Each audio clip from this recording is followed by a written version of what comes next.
Creem un document nou, anem a fitxer, nou, i escollim un A4 i el posem horitzontal. A opcions avançades podem triar el color de fons, el podem triar blanc o amb transparència. En aquest cas triem transparència. Diem d'acord i comencem aquí a fer les nostres formes. Agafo l'eina de selecció rectangular, i arrossego, faig una mica més gran per veure-ho, i clico aquesta opció perquè si no no em deixa fer la forma, i arrossego per crear un rectangle. Un cop he creat el rectangle, trio el color de primer pla, el color del rectangle, en aquest selector. Li dic d'acord, i ara agafo el cubell de pintura, que pot ser que estigui sota l'eina de gradat, i quan tinc el cubell de pintura faig un clic a sobre del rectangle i em queda pintat de color verd. Aleshores, jo el que puc fer ara és girar aquest rectangle. Agafo i giro, que ja ho havíem vist, aquesta eina de girar, i li dic gira.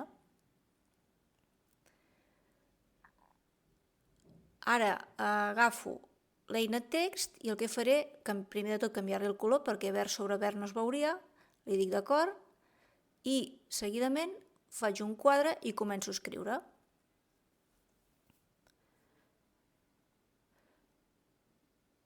He de seleccionar el text per poder canviar la mida i aquí puc triar si és negreta i aquí el puc moure. He de fer clic a la zona blanca per moure'l i millor que faci un zoom perquè si no no ho veig bé, perquè per moure he d'encertar la zona blanca. Si ho faig a fora mouria el quadrat. Puc moure el text i ara amb l'eina gira un altre cop, torno a girar el text, com he girat el quadrat. Li dic gira i amb l'eina mou el moc al centre. Ja tenim una forma amb text a dins.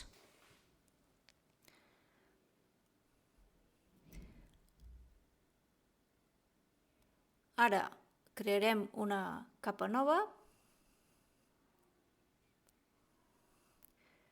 Creo una capa nova,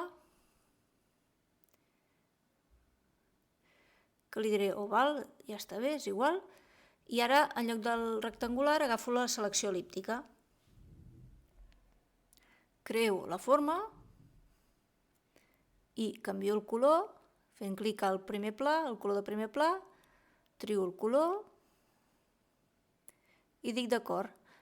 Torno a agafar el cubell de pintura i pinto dins.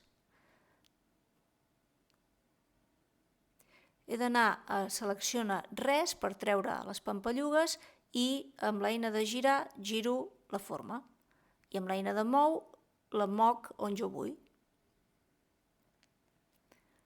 Torno a clicar a l'eina de text, canvio el color del text i el poso blanc un altre cop, li dic d'acord i torno a repetir el procés. Aquí escric el text.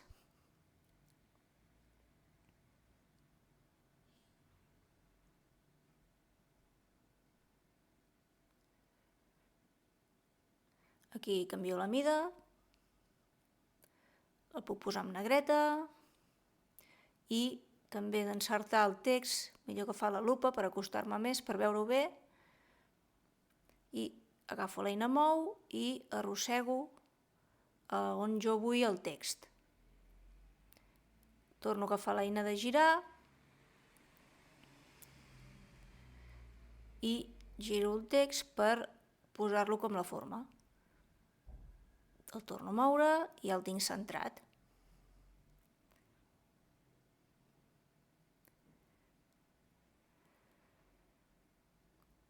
Des de lluny costa molt més de moure perquè no encerto bé les lletres.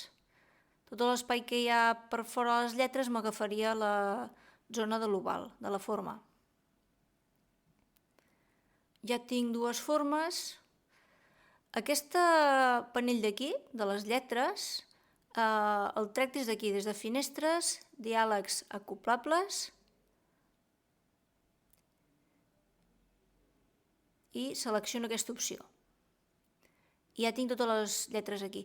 Quan he girat el text i el vull tornar a editar, faig un clic a sobre i ell em diu que ell ha notat que havia canvis, però el puc tornar a editar. I aquí en el panell aquest de les lletres jo puc anar seleccionant la lletra que vull. Clar, no és gaire àgil perquè estaria bé fer-ho des de dalt, però bueno, sabent que hi ha el panell aquí, doncs es fa així.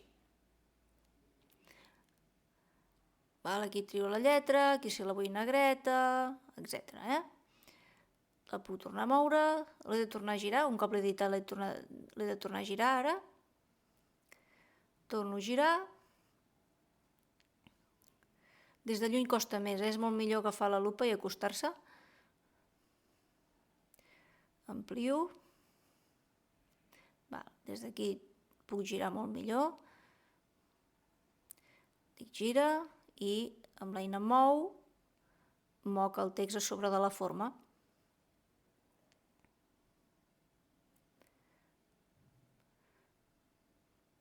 Aquí veig com queda i ja ho tenim.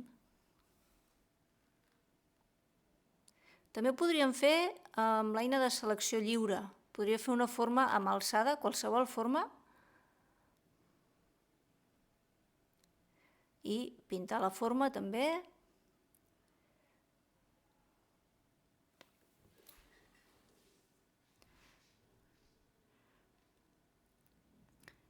M'ha faltat fer una capa aquí. Això ho trec, selecciona res. I faig una capa nova, que és la que m'havia deixat. I d'acord. I aquí torno a agafar l'eina de selecció lliure i puc fer punts o arrossegar i dibuixar una forma, qualsevol. Aquí tornaria a agafar el cubell de pintura i pintaria i podria escriure una altra capa a sobre. O sigui, hem de fer una forma i llavors el text a sobre. Bé, és molt senzill, però ja compleix amb la seva funció. Per acabar, aniríem a fitxer, anomena i desa per desar el projecte o fitxer, anomena i exporta si volem desar en format PNG, per exemple.